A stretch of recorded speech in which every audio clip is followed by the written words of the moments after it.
So this is a mold you made in 1980? Yes, I called it the Christian Celtic mounting.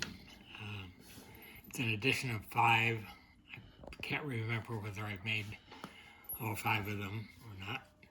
But I always start from the sprue because that's the way you enter the mold and the way you get to follow the master, which is still inside. But I also trim or cut around the whole thing in sort of midway so that I know that the mold is going to be more or less equally divided between the top and the bottom.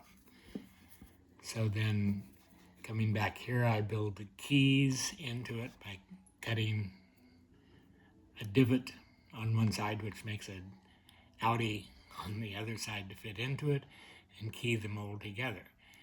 Now in this case, it's a cut so that it pulls a section of the mold. We're following a bezel, which is buried inside this part of the ring.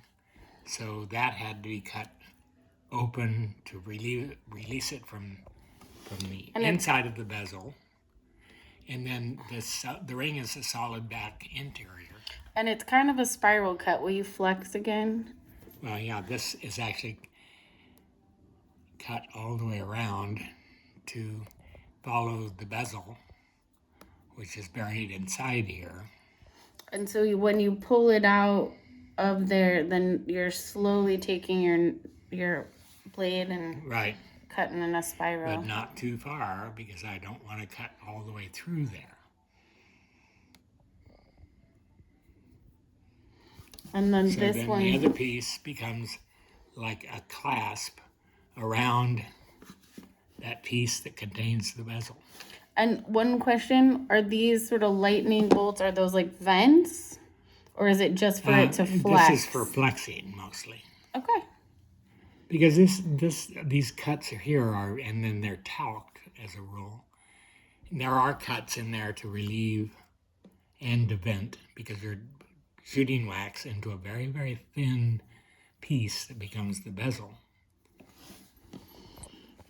Thank you. So then putting it back together, you have to sort of flex that around. We're not able to grab it. There we go. To demonstrate, just flex it around and let it hug back into place. Great.